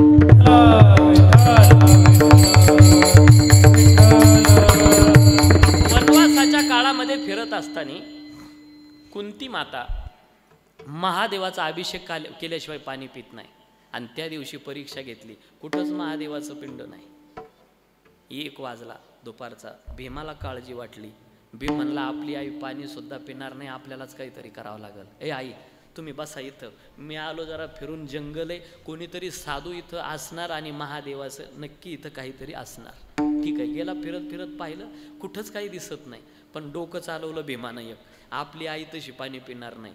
हांडा होता, हांडा काय म्हणतात तुमच्याकडे त्याला, घडा, घडा, तो घडा पालथा घातला आणि साईडने फुलांनी सजवला, बेलाच्या पानं वाहिले त्याच्यावरती आणि पळत आला भीम आणि सांगतो, ए आई, अरे काय म्हणले महादेवाचं काय सुंदर लिंग आहे इथं आणि कुणीतरी पूजा करून गेला असावा, लई सजवलेलं आहे गोड। मग चला की म्हणले कुंती माता ती निघाले, गेले तिथून पाहिलं, अरे म्हणले भीमा, अरे काय पूजा केली कोणी, काय महादेव रे हा। अरे पण भीमा मला एक कळालं नाही, काय गाई हा महादेव कोणता आहे? भीम म्हणे हा घडेश्वर महादेव। तेव्हापासून त्या ठिकाणाला त्या महादेवाला नावच ते पडलेलं आहे, घडेश्वर महादेव। आजही गर्दी असते दर्शनाला, विठाला विठाला। तसा गिरिजा मातेचा नियम होता, काय गोदावरीच्या पलीकडे वटवृक्ष, त्याला पाणी टाकायचं, प्रदक्षिणा करायच्या आणि परत यायचं। एक दिवस गोदावरीला पूर आला, पलीकडे जाता येईना आणि मग काय केलं, गिरिजा माता आल्या आपल्या मालकाकडे, एकनाथ महाराजाच्या चरणावर दंडवत केला, मालक मला पलीकडे जायचं, माझा नित्य नियम आहे आणि आज मात्र गोदावरीला पूर जास्त आला, पलीकडे जाता येईना, काय करू नेमकं सांगा। त्यावेळेला एकनाथ महाराज म्हणतात, गिरिजे एक काम कर, जा आणि गोदावरीला मातेला एक माझा निरोप दे। म्हणे काय सांगू, गोदावरी मातेला सांग माझे पती एकनाथ महाराज जर ब्रह्मचारी असतील तर रस्ता देशील। गिरिजा माता म्हणतात, मी तुमची पत्नी आहे आणि आपल्याला मुलं बाळ आहे आणि तुम्ही ब्रह्मचारी, असा खोटा निरोप गोदावरी मातेला मी कसा देणार। एकनाथ महाराज म्हणले, नाही तुला निरोप तर एवढाच द्यावा लागणार। गेल्या पतीची माता अनुसरोनी पतिव्रता, घाबरत घाबरत गोदावरी मातेचं पूजन केलं। गंगेचे यमुनेचे व गोदावरी सरस्वती नर्मदे सिंधु कावेरी जलेस्मिन् सन्निधि कुरु गंगा गंगेति बृहत् योजनान् छत्रविमुचन्ते सर्वपापेभ्यो विष्णुलोक सचति गंगाद्वारे कुशावर्ते बिल्वके नीलपर्वते स्नात्वा कनकलितीर्थे पुनर्जन्म न विद्यते पापहोम पापकर्मा पापात्मा पाप संभव त्राहिमा कृपया गंगे सर्व पापहारां भव। गोदावरी माता माझे पती एकनाथ महाराज जर ब्रह्मचारी असतील तर रस्ता देशील, खालचं पाणी खालच्या दिशेला आणि वरचं पाणी वरच्या दिशेला। दिला ना रस्ता जाण्याकरता, पलीकडे गेल्या, वटवृक्षाचं पूजन केलं, परत आल्या आणि एकनाथ महाराजाकडे येऊन म्हणतात, स्वामी हे असं कसं काय घडलं, म्हणजे आपल्याला मुलं बाळं असताना सुद्धा तुम्ही ब्रह्मचारी आहे, हे गोदावरी खरं ठरवते, याला काय कारण आहे। त्यावेळेला एकनाथ महाराज सांगतात, गिरिजे आम्ही आलो जगत कल्याणाकरता आणि जर जगत कल्याणाकरता आम्हाला एखादं काम करावं लागलं तर त्याचा बंध तयार होत नाही, ते भोगावं लागत नाही। विठाला विठाला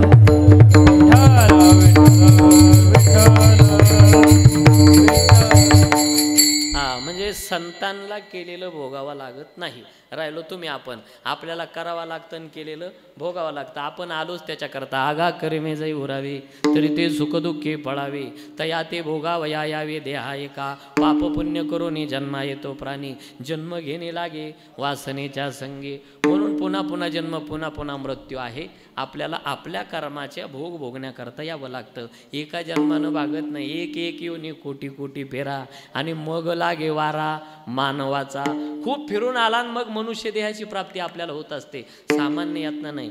या जीवनामध्ये भोगत असताना किती भोगावं लागतं या जीवाला। आईच्या उदरापासून सुरुवात आहे, उलटा पडला डोकं खाली आणि पायवर, आजची सायकोलॉजी सांगते।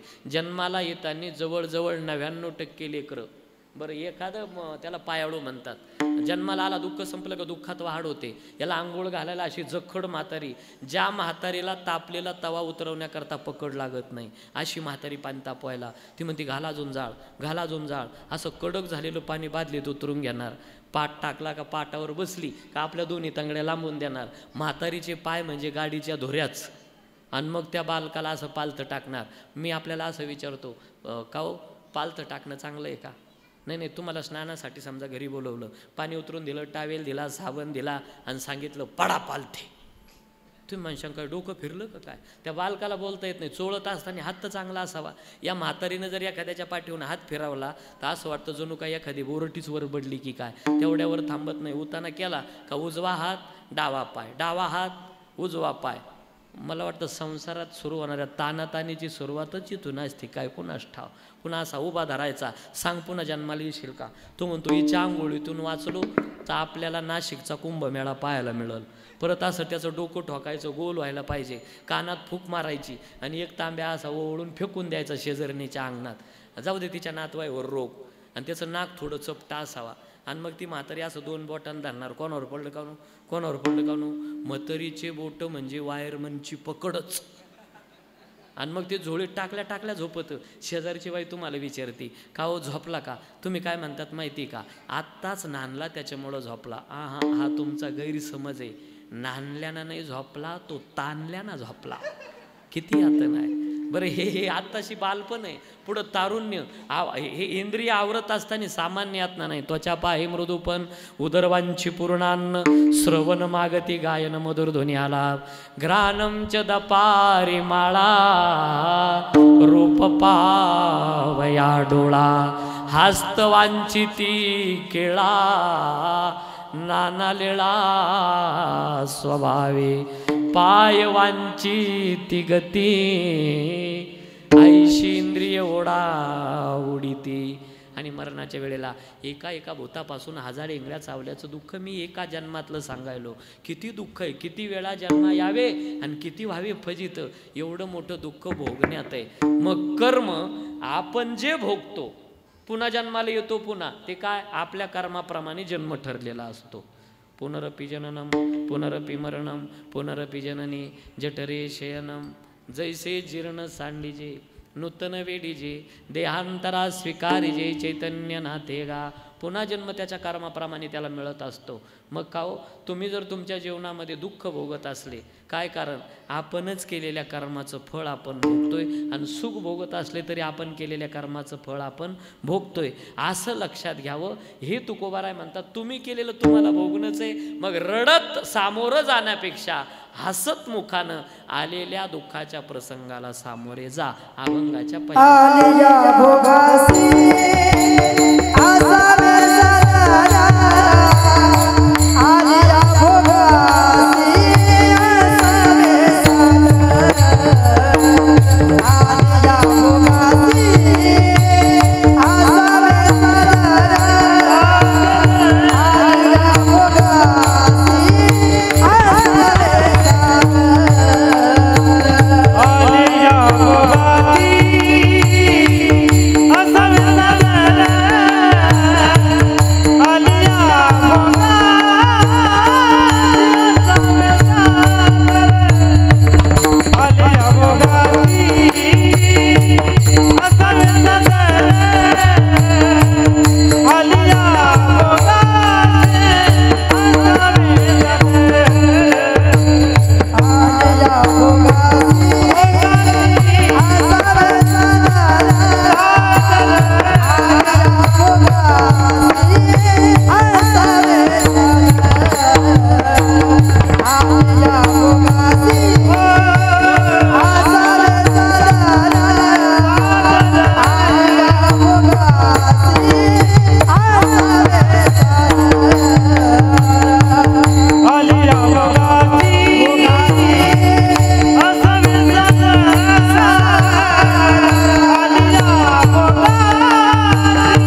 या भोगासी असावे सादर देवावरी भार घालूनिया. गोड असा आवाज आहे महाराजांचा. वारकरी संप्रदायामध्ये खरं तर आता सगळीकडं गायनाचा आणि वादनाचा सुकाळ झाला महाराष्ट्रात. नाही तर जुन्या काळामध्ये फार अवघड गायक वादक खूप पाहावे लागायचे. आज ज्ञानोबरायाची कृपा झाली, कीर्तनकार गायक वादक. आणि ही परंपरा गायनाची वारकऱ्याची. नारद तुंबर करीती गायन, इथून नारदापासून आहे. जीवनामध्ये सुखाचे आणि दुःखाचे प्रसंग कर्मावर थापण आहे. तुमचं कर्म, तुम्ही दुःख भोगता, तुम्ही केलेलं आहे ते भोगावंच लागणार. मग रडत भोगण्यापेक्षा आदराने भोगा, असं तुकोबारायचं मत आहे. मग आदरानं कधी भोगता येईल त्याच्यावर भार घाला. नुसतं बोलले नाही, तुकोबारायांनी करून दाखवलं. मंबाजी बुवांनी काठ्याने झोडपलं. कीर्तनामध्ये श्रोता कमी आहे म्हणून घरी गेले मंबाजी बुवाच्या आणि हात चेपायला लागले. ज्याने मारलं त्याचे हात चेपतात. मला वाटतं हे सांगायला सोपं आहे, करायला अवघड आहे. मारलं या हाताने मंबाजी बुवा, तुमचे हात दुखत असतील ना, चला कीर्तनात मी हात दाबून देतो, श्रोता कमी आहे कीर्तनात माझ्या. इतकी नम्रता, ती साधूपणा असावं लागतं. जीवनामध्ये प्रसंग आला का हसतमुखाने सामोरे जा त्याला. 1 मिनिट इकडे लक्ष द्या. तुम्ही लगेच अभंगात झाला. आता अभंगाचा भावच लक्षात येईल. उजव्या हाताकडे पहा माझ्या. पाहिलं सगळ्यांनी? वरती चांगली कर्म आहे. चांगल्या कर्मापासून पुण्य तयार होत असतं आणि पुण्याचा उपभोग सुख मिळतं. चांगली कर्म, पुण्य, सुख. मध्ये काय आहे?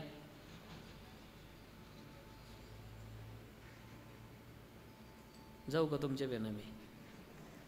चांगली कर्म, पुण्य, सुख.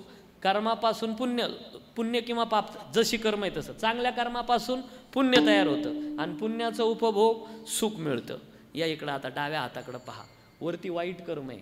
त्या वाईट कर्मापासून पाप तयार होत असतं आणि पापाचा उपभोग दुःख मिळतं. वाईट कर्म, पाप, दुःख. चांगली कर्म, पुण्य, सुख. आता समोरासमोर जोड्या लावा. इकडं सुख आहे, इकडं दुःख आहे. इकडं पुण्य, इकडं पाप आहे. इकडं चांगली कर्म आहे, इकडं वाईट कर्म आहे. गेल्या अभंगात तुम्ही आता ऐका. ज्या वेळेला तुम्ही सुख भोगतात त्यावेळेला सुखाच्या वरचं संपत. इथं सुख होतं आणि याच्यावर काय आहे? पुण्य. ज्या वेळेला तुम्ही सुख भोगता त्यावेळेला पुण्य संपत. या इकडं आता. ज्या वेळेला तुम्ही दुःख भोगता त्यावेळेला पाप संपत. दुःख भोगलं का पाप जातं आणि सुख भोगलं का पुण्य जातं. मग तुमच्या जीवनातून पाप जावा का पुण्य जावा? बोला ना आता. पुण्य संपायला पाहिजे का पाप संपायला पाहिजे? पाप संपायला पाहिजे. कोणी हे सांगल पाप संपलं पाहिजे. मग पाप जर संपवायचं असेल तर काय भोगावं लागल? दुःख भोगावं लागल ना. दुःख भोगलं का पाप जातं. देवा, आमचं पाप जर दुःख भोगल्यानं जाणार असेल तर मी आनंदाने दुःख भोगायला तयार आहे. 2. तिसरं कारण, ज्या वेळेला तुम्ही सुख भोगता त्यावेळेला भजन करत नाही. सुखामध्ये देवाचा विसर पडतो आणि ज्या वेळेला माणूस दुःखात असतो त्यावेळेला भजन करतो. नवरदेव निघला मिरवायला आणि तिथं काय असतं? भजनी मंडळ असतं का अभंग म्हणायला? तिथं काय?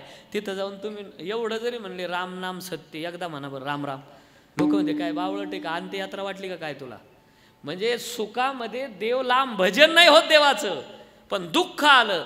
लहानपणी आजोबाने गोष्ट सांगितली होती, म्हणे ओढ्यामध्ये हाडळ असतं आणि ते नातू नोकराचे डबे घेऊन चालला. त्याला त्या आजोबानं सांगितलेल्या गोष्टीची आठवण झाली. काय? का ओढ्यामध्ये हाडळ असतं. त्यानं कीर्तन ऐकलेले होते, पळे भूत बाधा, आणि मग तेवढ्या जागेत इतकं दाट भजन केलं.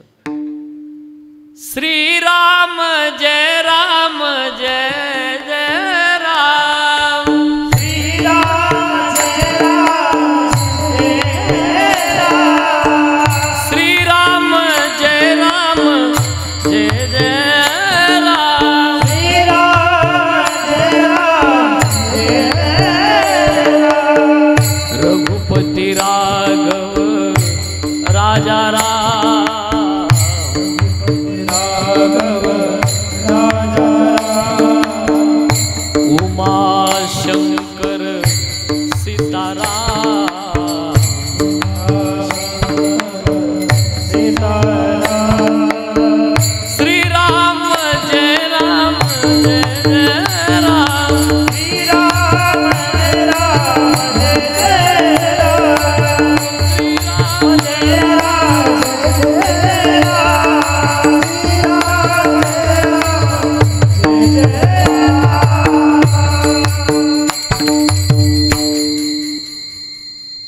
त्याने जे भजन केलं ते अडचणीच्या काळात केलं का, सुखात केलं का दुःखात? बोला ना. दुःखामध्ये भजन केलं, वरती आला, नोकराचा आवाज कानावर पडला, लक्षात आला आपला अडचणीचा काळ संपलेला आहे, आणि मग लगेच अभंगामध्ये बदल, दुसरा अभंग सुरुवात केला. मला माहिती तो अभंग तुमच्या सगळ्यांचा पाठ आहे. मेरे अंगनो में, बस एवढंच ऐका. सुखामध्ये देवाचं भजन होत नाही आणि दुःखामध्ये भजन होतं. देवा, जर दुःखामध्ये भजन घडत असेल तर मी आनंदाने दुःख भोगायला तयार आहे. आली या भोगासी असावे सादर, देवावरी भार घालून या. चौथा उदाहरण देतो आता. ज्या वेळेला माणूस दुःखात असतो त्यावेळेला देव तुमच्या जवळ असतो, आणि सुख आलं का देव लांब निघून जातो. ज्या वेळेला भगवंताला, पांडवांना राज्य मिळालं आणि भगवान निघाले, आता जाऊ दे म्हटले, राज्य मिळालं तर चालले सोडून, तितक्यामध्ये एक पाठीमागून आवाज येतो. देवाचा एक पाय रथात आहे आणि एक खाली आहे, आणि पाठीमागून एक आवाज येतो, श्री बाके बिहारी रे,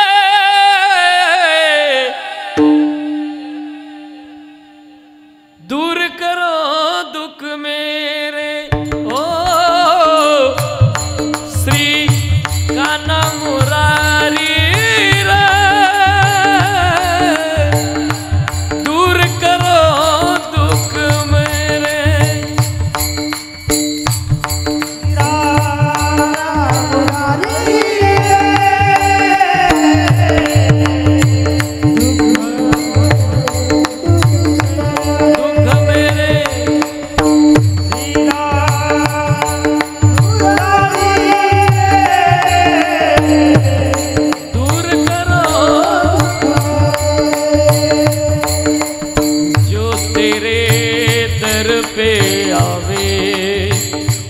उसके सब दुखड़े मिटावे, मैं आयो शरण तुम्हारी रे, दूर करो दुख मेरे, श्री कान्हा मुरारी रे,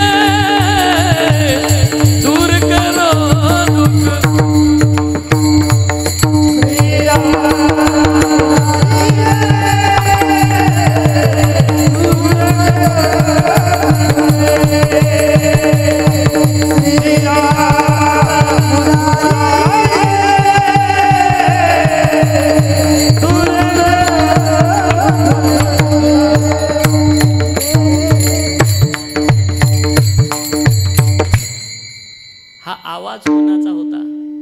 पाठीमागून आलेला आवाज हा कुंती माता हिचा, जिच्या उदरामध्ये अश्वत्थाम्यानं सोडलेलं ब्रह्मास्त्र जाळत होतं. पांडवांचा कुलदीपक उदरामध्ये होता. जगामध्ये एकच अशी पवित्र स्त्री आहे जिचं नाव आहे उत्तरा. ही उत्तरा एकाच वेळेला देवही आहे आणि भक्तही आहे. काही मावल्यांनी देव जन्माला घातले, काहींनी भक्त, पण जगात अशी एकच स्त्री होऊन गेली का जिच्या उदरामध्ये एकाच वेळेला देवही आहे आणि भक्तही आहे, ती माझी उत्तरा. काय पवित्र आचरण असेल उत्तरेचं. देवानं सांगितलं, हे बघ मी तुझं दुःख नष्ट करतो, पण मला काय देशील? माग म्हणे देवा, तुला काय मागायचं? माझी आई हो, मातृत्व मागावं आणि मग आई व्हावं उत्तरेनं देवानं. आणि आता पुढचा प्रसंग, कुंती माता, देव विचारताय, आत्या मी चाललो आता, काय मागायचं? त्यावेळेला कुंती माता म्हणले, देवा काय देशील देऊन? तू मागशील तर खरं आत्या, नक्की देशील ना देवा? मागतं खरं म्हणले. हात जोडले देवा पुढं, नम पंकज नाभाय नम पंकज मालिनी. हे देवा, द्यायचंच असेल तर एक दे. काय? का जोपर्यंत माझ्या देहामध्ये श्वास आहे तोपर्यंत दुःख माझी साथ सोडता कामा नये. देव म्हणला, काय बावळट झाली का काय आत्या? अरे जग सगळं सुखाच्या नादी लागलंय आणि तू म्हणते का दुःख दे? त्यावेळेला कुंती माता सांगते, देवा कळतं मला, जग कुठेही असू दे पण मला दुःख दे. अरे अगोदरच काय कमी दुःख आहे का त्या तुझ्या जीवनामध्ये?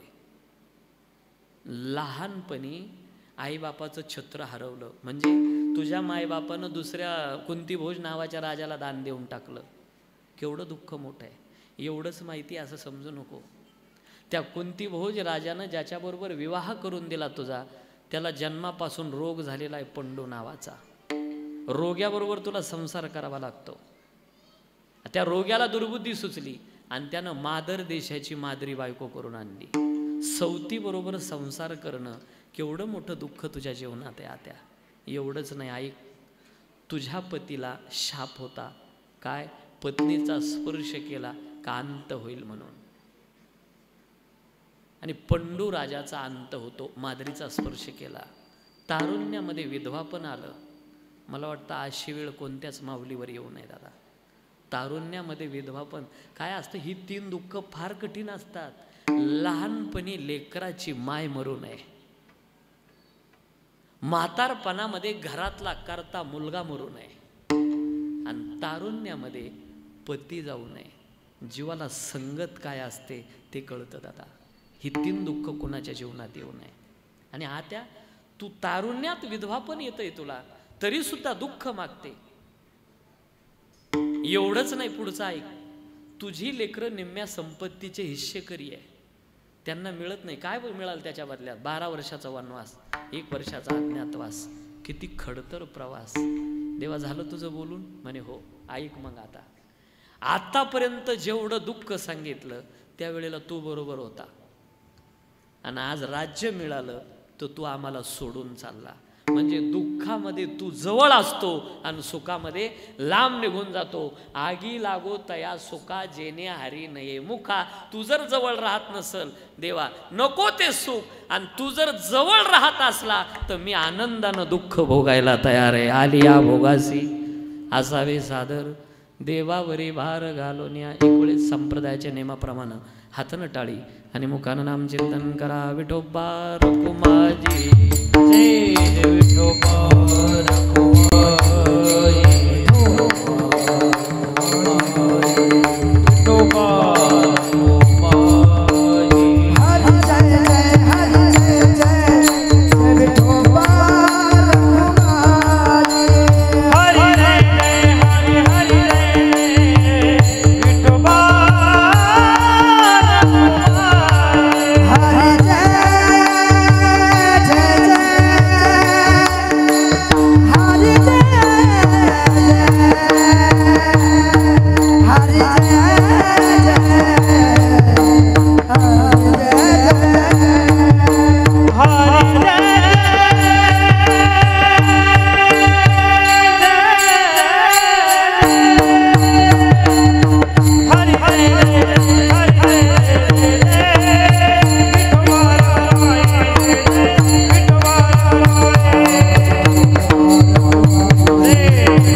कामाकरता मी आलोय.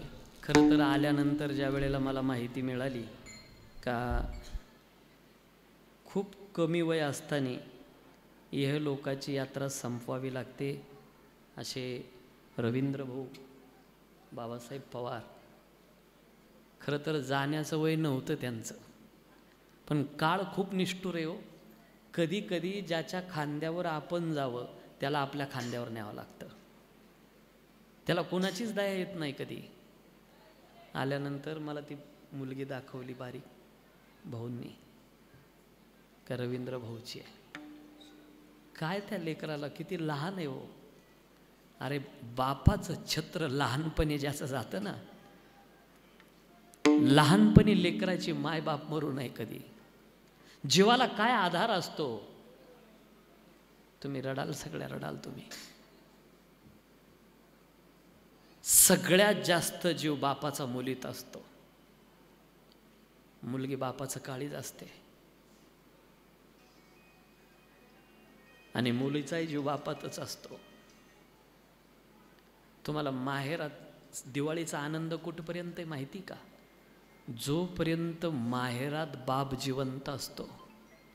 ज्या दिवशी माहेरातला बाप जातो, समजायचं आपल्याला आता हक्काचा उंबरा नाही राहिला चपला सोडायला. बाप बाप असतो दादा. तुमची आई असते असू द्या, पण तिला सोनाच्या मुलाच्या ताब्यात राहावं लागतं. बाप असताना मुलगी स्वतंत्र राहते, कोणाच्या परवानगीची गरज नाही तिला. बाप जोपर्यंत जिवंत आहे तोपर्यंत त्या घरातली ती मुलगी आहे. ज्या दिवशी बाप जातो, आता मुलगी नाही राहत, ती त्या घरातली पाहुणी बनते दादा.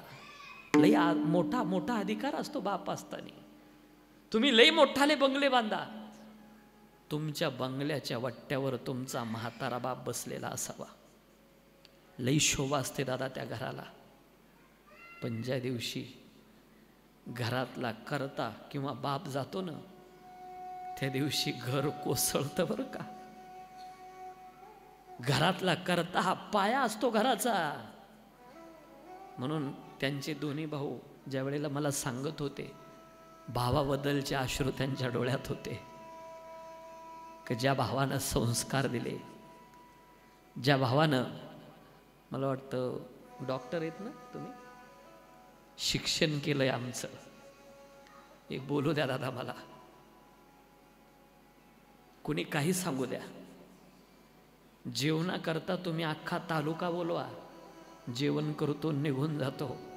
पण ज्या दिवशी खरंच वेळ येते माणसावर, त्या दिवशी फक्त रक्ताचा भाऊच कामात येत असतो. तोच कामात येतो. म्हणून भावाभावात कधीच वैर नसावं. आज ही दोनही भाऊ ज्या वेळेला त्यांच्या डोळ्यात अश्रू भावाचं महत्त्व सांगत होते. मोठा भाऊ बापाच्या जागेवर असतो, म्हणून कर्तव्य करणाऱ्या भावाची आता त्यांच्या दोनही लेकराची जबाबदारी मात्र त्या दोन्ही भावांची. आता बाप म्हणून कर्तव्य त्यांनाच पूर्ण करायचं आहे. एका रक्तात वाढलात तुम्ही, रक्ताचं नातं अगोदर सांभाळा. परमार्थ थोडा लांब आहे, आधी नाते तुटू देऊ नका दादा. ही बाप खूप मोठा आधार असतो. छत्री असते रे डोक्यावर बाप. किती उन्हाळपणा करा बाप असताना सगळा चालतो, पण ज्या दिवशी बाप जातो त्या दिवशी उन्हाळपणा जमत नाही. सगळी जबाबदारी डोक्यावर पडते. सगळ्यात जास्त जीव तुमच्यात असतो बापाचा. आठवा तुम्ही तो दिवस ज्या दिवशी तुमचं लग्न झालं. गळ्यात पडून रडायला तुम्हाला तुमची आई, मामा, मामी, काका, काकू सगळे भेटले. तुमचा बाप नसल भेटला. तो कुठंतरी मंडपाच्या एका कोपऱ्यात बसलेला असतो, दोन्ही गुडघ्यात मुंडकं घालून एकटाच रडत असतो. लेकरानं कधी हट्ट धरला नाही, कधी शब्द मोडला नाही. ज्याच्यासोबत संबंध केलाय तो वागविल का आत्महत्या करायला प्रवृत्त करील सांगता येत नाही. 2-4 माणसं धरून आणतात तुमच्या बापाला, चला मुलगी वाटी लावायची. सगळ्याकडं हळू जाते हो पोरगी, पण ज्या वेळेला बाप पाहते ना, पळत सुटते दादा. कडाडून गळ्याला मिठी मारते, हंबरडा फोडते. तो बापही ढोरागोरासारखा रडतो. 4-4 माणसं मिठी सोडतात, पण मिठी सुटत नाही बापाची आणि मुलीची. प्रेम प्रीतीचे बांधले ते ना तुटे काही केले. आता ज्या वेळेला तुम्ही गाडीत बसता, गाडी हळूहळू सुरू होते. काय आठवलं तुमच्या बापाला कोणास ठाव. गरकन फिरला, सुरू झालेल्या गाडीला थाप मारतो, गाडी उभी राहते. ड्रायव्हरला काच खाली करायला सांगतो तुमचा बाप. कधी झुकलेला नाही कोणापुढे, कधी कोणापुढे वाकून नमस्कार केलेला नाही तुमच्या बापानं. पण आज तुमच्याकरता तुमचा बाप खाली वागतो आणि असा हात जोडून जावयाला सांगतो, जावई बापू काळजाचा तुकडा तोडून हातात दिलाय बरं का, सांभाळा. फारसं कळत नाही तिला अजून. एखादी चूक झाली तर तिची नाही, तिच्या बापाची समजा आणि गुन्हा पदरात घेत जा. अरे आपल्या मुली करता जावया पुढं स्वतःला कायमचं झुकून घेतो, त्याचं नाव बाप आहे. घराचं घर पण असतो बाप, पाठीचा कणा असतो बाप, पाया असतो घराचा बाप. दिवाळीच्या सणाला गेला तर सगळ्यांची दिवाळी सजवत होतो बाप, पण दिवाळीच्या दिवशी सुद्धा फाटक्या कपड्याचा राहतो, त्याचं नाव बाप आहे. बाप कष्टाचा काबाडी ऊस मळ्यात तोडतो या, माझा कंठ दाटतो या. गोष्ट बापाची सांगताना मला कसं तरी होत या. बाप डोळ्यात बघताना माझा कंठ दाटतो या. गोष्ट बापाची सांगताना. बाप कष्टाचा काबाडी ऊस मळ्यात तोडतो या. भाकर पोरांना ठेवून कांड ऊसाच चाखतो या. खमीस खवाटी फाटलेल सुई दोऱ्यानं शिवलेल माझ्या बापाच्या धोत्राला सदा थिगळ जोडलेल. आली जत्रा गावाची बाप जत्रत जायाचा. उदार पाधार कापड पोरांना नाहीचा. जुन्या फाटक्यान बाप जत्रत फिरायचा. आमच्या सुखाची चिंता बाप सदा मनात करायचा. बाप सदा मनात झुरायचा. लग्न लेकीच करीन बाप सदा मनात झुरायचा. लग्न लेकीच करीन. ढांगा ढोंगा हुंड्यासाठी शेतमळ्याला विकीन. असा कनवाळू बाप जेव्हा सोडून या गेला. असा कनवाळू बाप जेव्हा सोडून या गेला. म्हणून विनंती माझी, जोपर्यंत आपला म्हातारा बाप जिवंत आहे, बापाचं महत्त्व असताना कधीच कळत नाही, गेल्यानंतर कळतं दादा. अरे आपल्या म्हाताऱ्या बापाला टाकून बोलत जाऊ नका. 10 वर्ष जगणारा तुमचा बाप 5च वर्षात जाईल बरं का, सांभाळा. माई बापे केवळ काशी तिने नवजावे तीर्थाशी. म्हणून आपला परिवार ज्यांनी संस्कार शिक्षण घराला दिले आणि प्रपंचाची घडी बसवणारे असे रवींद्र भाऊ ड्रायव्हरकीचं काम करत करत करत वयाच्या मला वाटतं 32-33 वय असेल फार झालं तर, आणि खूप कमी वयामध्ये त्यांना इहलोक सोडावा लागतो. मी देवाला विनंती करेल, देवा पांडुरंगा परमात्म्या परत असल्याच कुटुंबामध्ये त्यांना जन्माला घाल. साधू संताची समाजाची सेवा त्यांच्या हातून घडावी. ज्ञानेश्वर माऊली बोले, ज्ञानेश्वर माऊली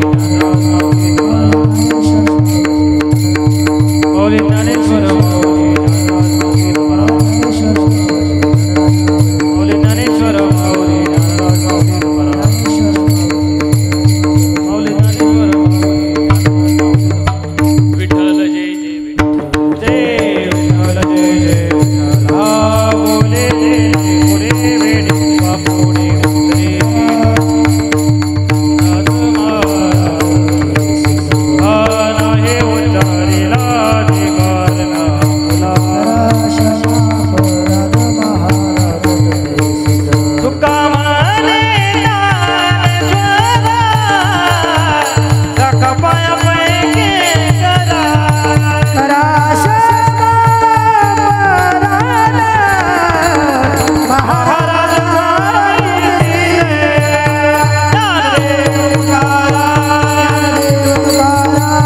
तुकाराम तुकाराम कुंडली गोळदार विठ्ठल श्री ज्ञानदेव तुकाराम.